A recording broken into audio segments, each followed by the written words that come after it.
All right, so this session is now being recorded for educational purposes. Hello, everyone.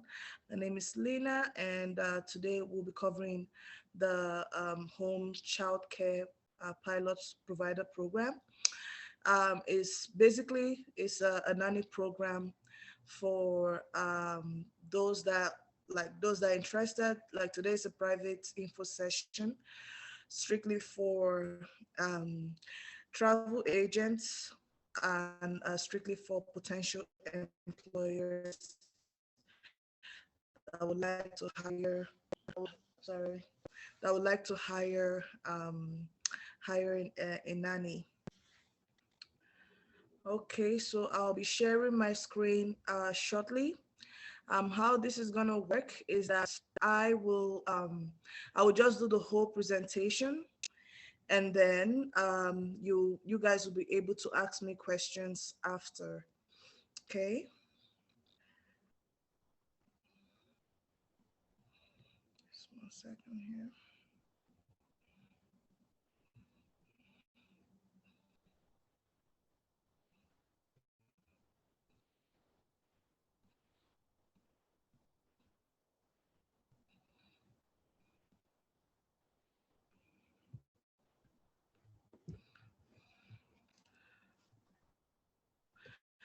All right. So this is our info session. And you, the program is closed for year 2021.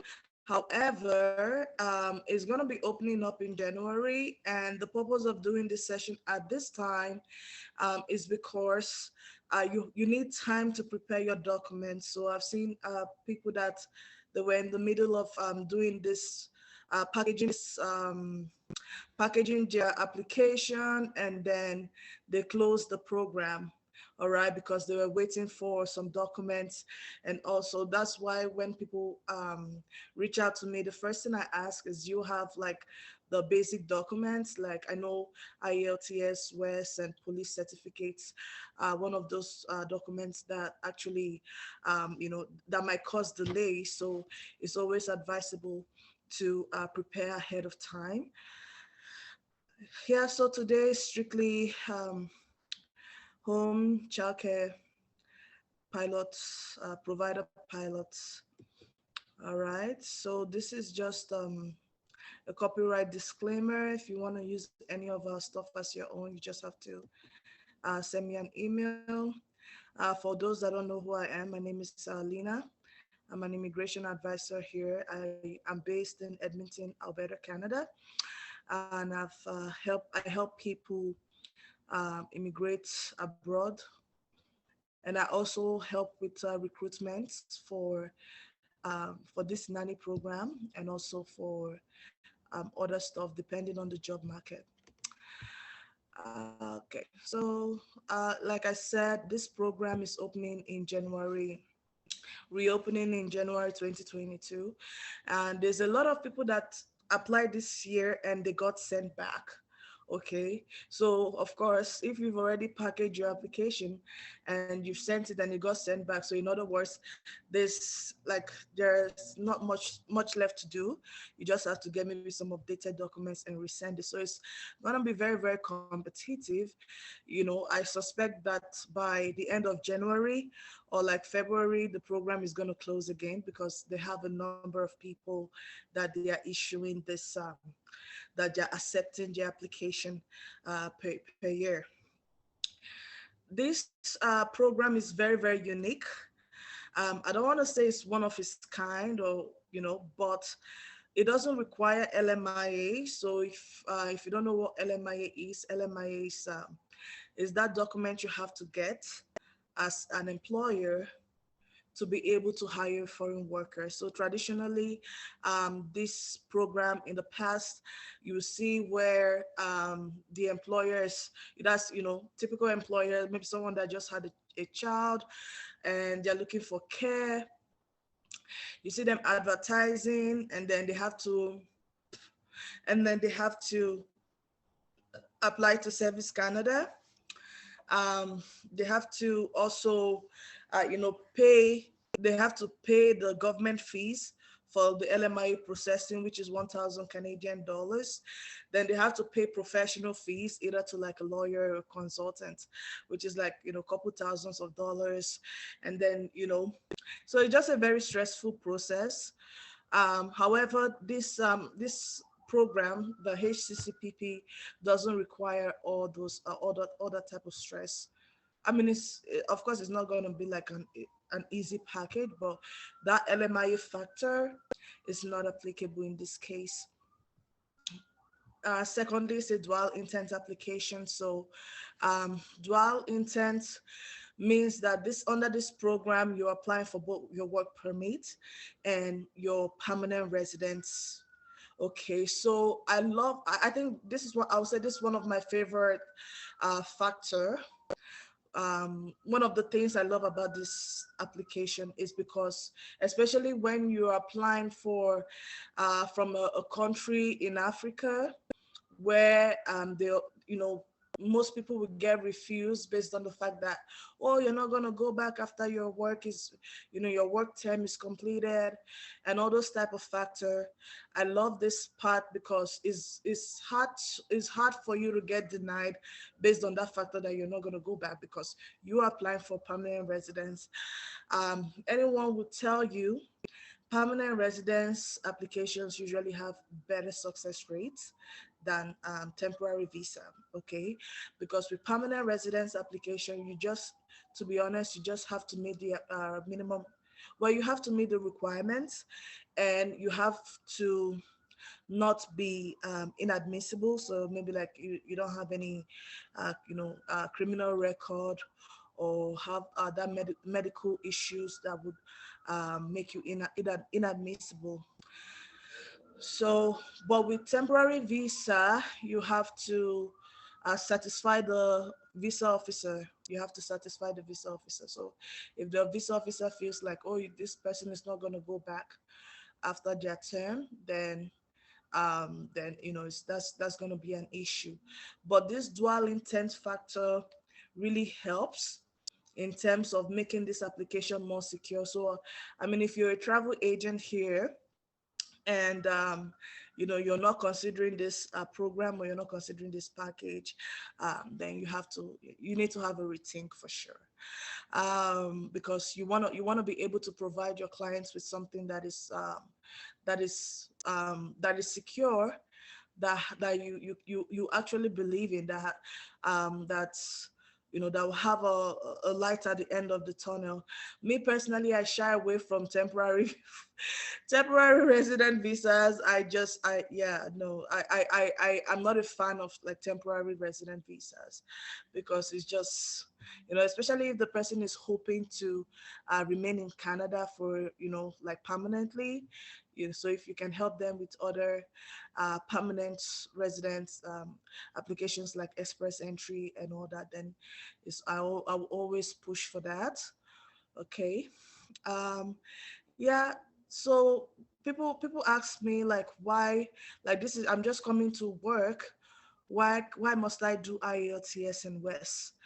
The truth is, if you're coming into Canada, whether even if you're coming as a student, when you graduate, you're still gonna do that express entry, and you're still gonna do that IELTS in West. Okay. Now, IELTS is not the only language exam. There's the CELPIP, there's a TF. I think the TF is the French language exam. So this program, remember I mentioned that there's a permanent residence factor attached to it. So due to that, you need to do that IELTS, and you need to have your WES. And again, WES is not the only organization that provides educational credential evaluation. Okay. My husband was speaking to his friend this morning, and it's like, oh, I don't want to, his friend is like, I don't want to do IELTS. Well, the required score for this program is very low. So I don't think it's something to really worry about. Okay. Yeah. The express entry, of course, you have to get high. You know, you're coming as a federal skilled worker, so you might as like, you can't say, oh, I'm highly skilled and not pass your English exam. However, this program is, you know, I would say it's a low skilled program. Okay, so the required score, the required education is quite low. Okay, very doable. Yeah, workers must be able to do the job. So if you don't have that experience, that childcare experience, then it's always best to um, have a childcare certificate. All right, it's very, very important. You need that childcare certificate in your application. Now, employers must be eligible. So, you know, you might have a brother or sister in Canada, and you know, they want to bring you over and all, but they don't even have any children. So how's that going to work out? You know, so employers, you know, they must be eligible, so they, you know, at least have a child. They, you know, if you cannot bring someone as a nanny, if you don't have any child for the person to take care of, right? Again, just stating what I've discussed in the previous slide. HCCPP, that's nanny program, it doesn't require LMIA. It's not employer specific. So with the LMIA, remember I told you, like, the employer would have, you know, the employer he has to do a lot, like the $1,000 government fees, the professional fees, like, which is like average like $3,000 to $5,000. The you know, they have to even buy your flight ticket in some cases. So many things, they have to do so much. They have to advertise online for like at least 30 days. I remember, like, since this program came out, I've not been seeing a lot of job postings. 3 4 years ago, I would see a lot of job postings. Oh, I'm looking for a nanny, I'm looking for a nanny. But those job postings, they were just there just to justify their LMIA application. A lot of employers, they have people that they want to bring from their home country. So, but all those things is just to justify. So it's not an easy process to get an LMIA. It's expensive, and you know. So when that happens, when the foreign worker is approved, then that, you know, I mean, that foreign worker will be restricted to that employer. So of course, put yourself in the shoes of the employer. They spent all this money, they've put in all this work, and then they bring you here, and then now you think you can go and start, you know, abandon them and um you know, go and work for someone else. It's not that easy. So that factor made things very, very challenging. And also, not just for the employer but also for the worker. What if you get to Canada and you and the employer, you guys don't get along. uh, it's not easy to live with someone. It's not easy to live with someone. I'll confess that. You know, I've been in the middle of so many dramas, like so many dramas. It's unbelievable, because I hate. If I smell drama from afar, child, I would run. Like, I would run, you know. But because people are living together, and you are kind of the one who, you know, recruited that person, you know, so many things, but I won't go into all that today. It's just very difficult. Now, this program doesn't require LMI, so I'm just sharing how beautiful this program is, really. Really, how beautiful this program is, that like this factor of not requiring LMIA is, you don't even know what it means, like, you know. So I'm happy. It's not employer specific. So when you get your work permit, you can work for any employer. all right? However, it's restricted to the occupation.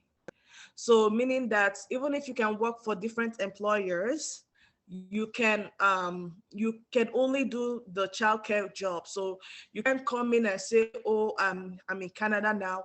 I want to go and work as a lawyer. I want to go and work as a cashier or whatever. You can't do any of that. It has to be that it has to be that particular occupation. Okay. Another point I didn't put on here is that you can get several job offers.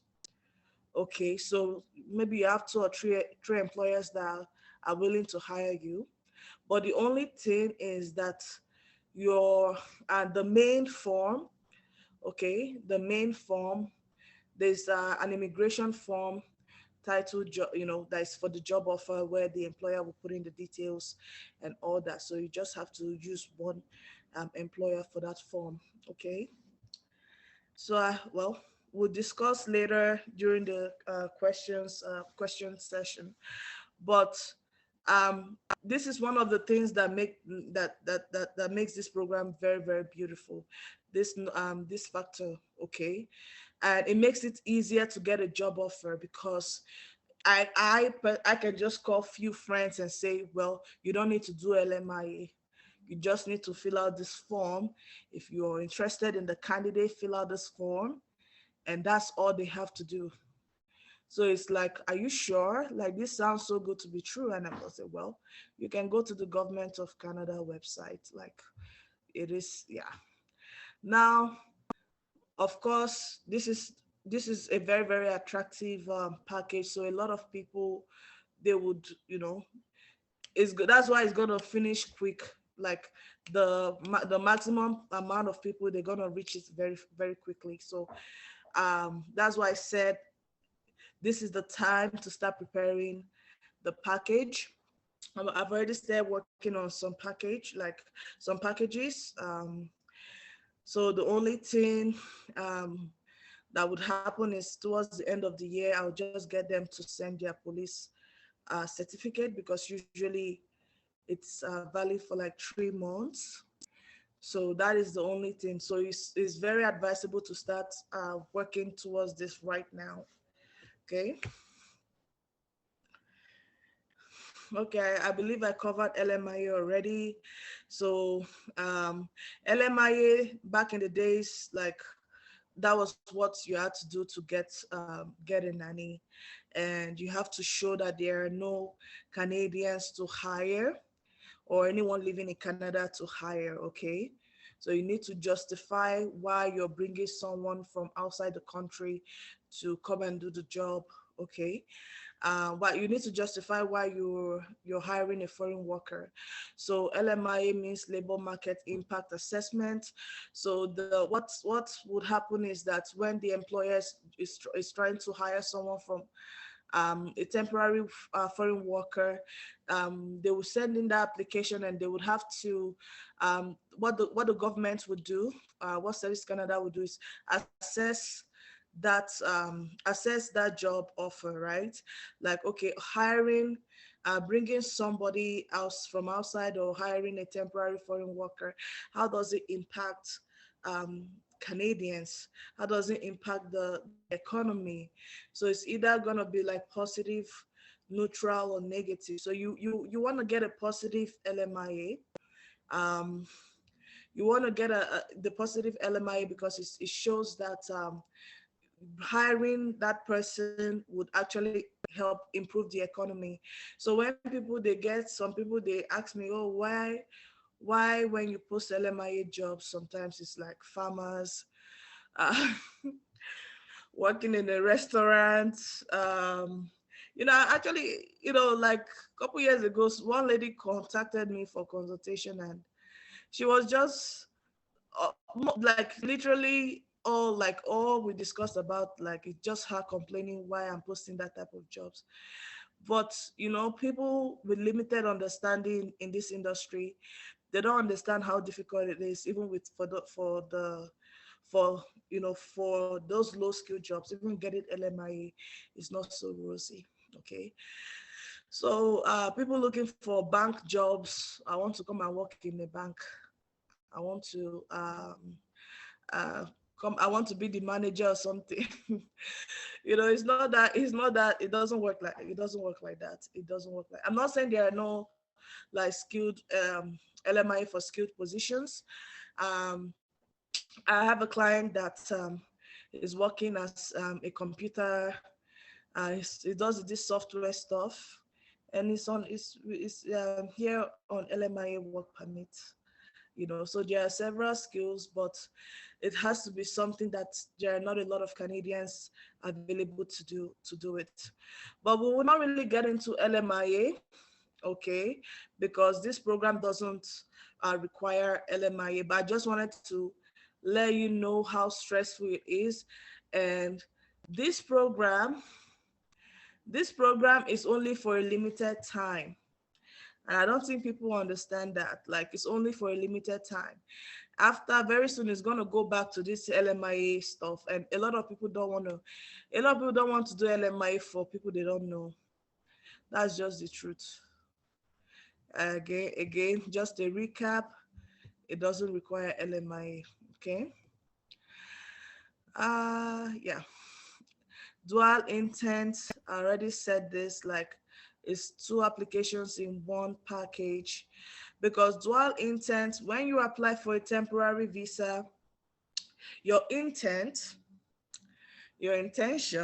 is to come. If you're coming as a visitor, if you're coming as a student, if you're coming as a visitor, your intent is to visit and go back after your visit. If you're coming as a student, your intent is meant to be like, you're supposed to study and go back. Okay, if you're coming as a worker, your intent is that you're coming to work and you go back after you've done your work. So that's like the general intent for temporary visas, while for the permanent residents, like, your intent is to come in and stay in Canada permanently. Okay, so that's why there's, we kind of, that's I would say the rough idea behind what we mean by dual intent. So it's double intent. Yeah, so it's two applications in one package. Yeah, it's the work permit and permanent residence application. Okay, again, this one of my favorite factor. Okay, because that challenge that a lot of people have, especially from third world countries, that, I got my visa got denied because they said I'm not going to come back. It's hard to justify that in this type of application because of that permanent residence factor. Okay, so permanent residence application, if you can Google it, you can go to the immigration website, Canada immigration website, and you see.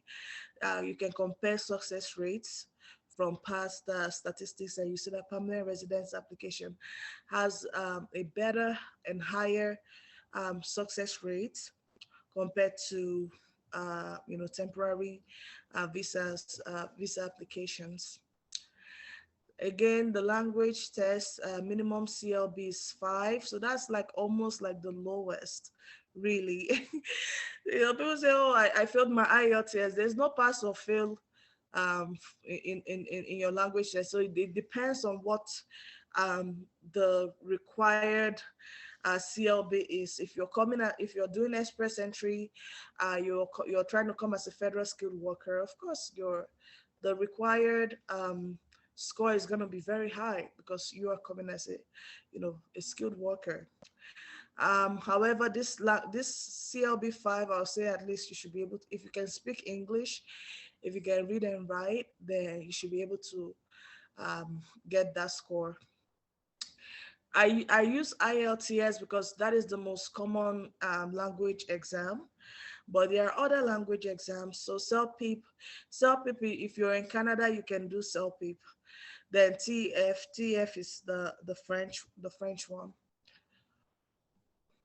Education, so you need to have at least 1 year post-secondary school education or more. So whether you have OND, HND, any of all that, okay. If you didn't study, if you didn't study in Canada, then you have you need to get what we call ECA, which is like evaluation for your credentials. So I've seen people that they have like masters in their home country. They like, oh, masters, master. You know, I know someone that was like, oh yeah, my wife has masters, my wife has masters, and when they did the West, it came back as a bachelor's degree.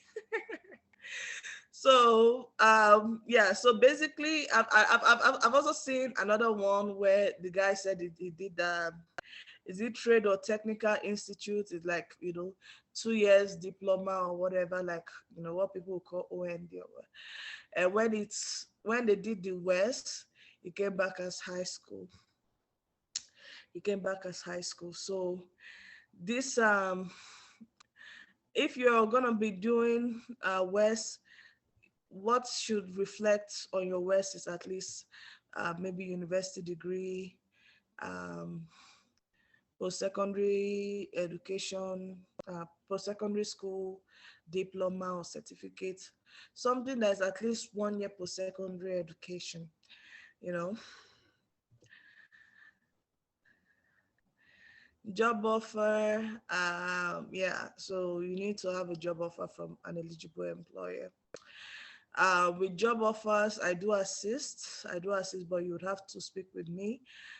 Some people are saying, oh, why didn't I do like the profile doing? I don't want to go through the stress of recruiting. I really don't.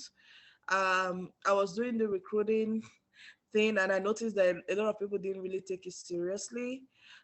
Some people will come, they won't do their hair because it's a Zoom, it's a Zoom it's a Zoom meeting between the employer, and the potential employee. So I realized that it really sucked out time, not only sucked out time, but also sucked out my finances and resources because I know how much I spent in advertising and all. So I realized that a lot of people don't take this. A lot of people, and like I said, this is a session for agents. So I know you guys will understand. A lot of people will contact you and say, oh yeah, I want to come to Canada, but they don't really make effort to put in the work.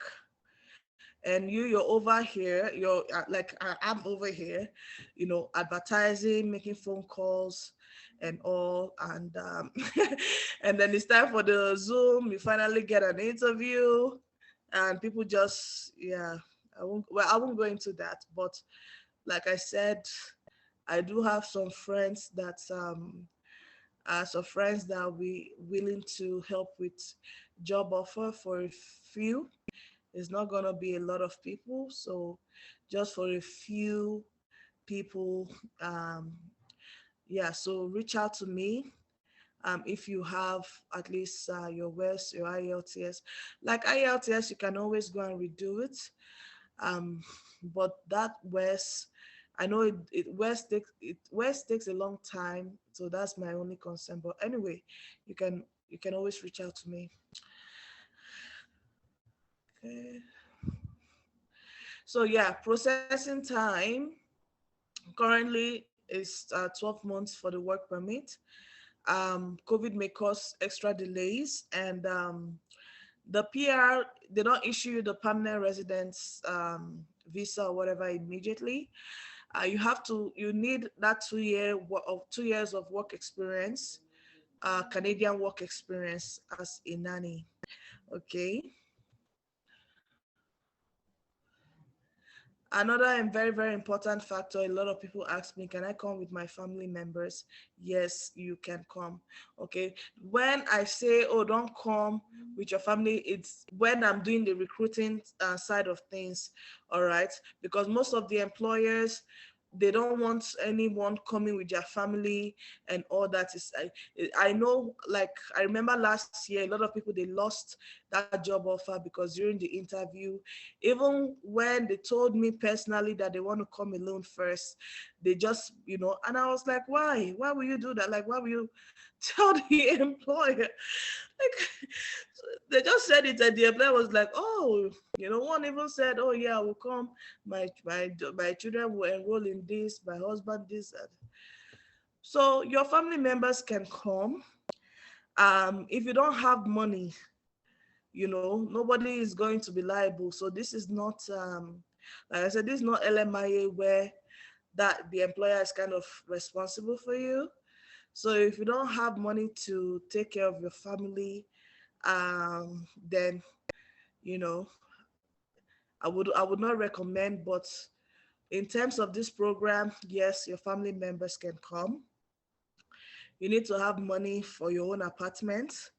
Nobody's gonna no except maybe the employer is your friend or family member or whatever, depending on your arrangements. But generally speaking, um here, Canada is a very, how will I put it, people already have a lot of responsibilities with paying bills with paying bills and caring for their own, family. And also, but if you have good finances, then it's okay to come. Okay, it's okay to come. So when I say, oh, don't come with family, it's usually based on the fact that some employers will frown on that. But if you have the finances, you can pay for your own accommodation for your family. Then yeah, it's always good to have your family here. Your spouse, if you're married, your spouse will be eligible for an open work permit, which is really, it's not bad. Because if, for example, you come as a nanny and maybe you're not getting the pay you deserve, then your husband can go and work. So it's not a bad idea. Okay, your husband can work and support you, and children can go to school. So it's just it depends on what you prefer. Really, it really depends on what you prefer. Now, I've been talking about nanny because, to be honest, I don't really know much people that are sick and elderly. Um, in Africa, when you're sick, when your parents or grandparents are sick, you take care of them. All right. Here we have home support worker. All right. So if the home support worker is just, it's all the requirements, everything is just similar to the nanny pathway that I covered. All right. The only difference that instead of the worker to care for a child, the worker is caring for like a sick person or the elderly or something, something in that regards. Okay. So that's just the only difference, to be honest. Yeah, one very, very important thing, this program is not offered in Quebec. Okay, it's not offered in Quebec. So if you plan to live in Quebec, then this program is not for you. Okay, this program is not offered in Quebec. Government fees. All right, so this is also very, very important, because you want to be able to separate your professional fees from government fees when it comes to this application. Okay, when it comes to this application, you want to be able to separate the government fees. There are some applications that the government fees you won't really say it's high, that you can just put it together with your professional fees and just charge the client. But not, I won't recommend doing that for this program. Okay, if you can get your clients to use their own card or whatever to even pay the government fees, is better. Okay, the same way when people want to pay tuition deposits, I don't pay tuition deposit for people. I don't. Why? It's 5 to 10,000. And then if anything, if the school say, oh, I'm deducting $200, if they say, well, I'll need refund from the school, and the school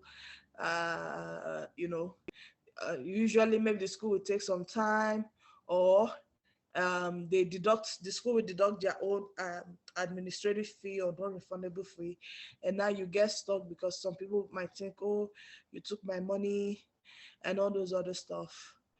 Okay, so it's always advisable to let your clients pay for their own government fees. So I'll just show you a rough calculation. Well, currently this is the estimate, 1,000, and the pricing here is in Canadian dollars, okay? 1,050 per adult, 150 per dependent child, work permit fee, $155. Open work permit fee. So there's an open work permit fee is $100 plus the work permit fee 155, so that's $255.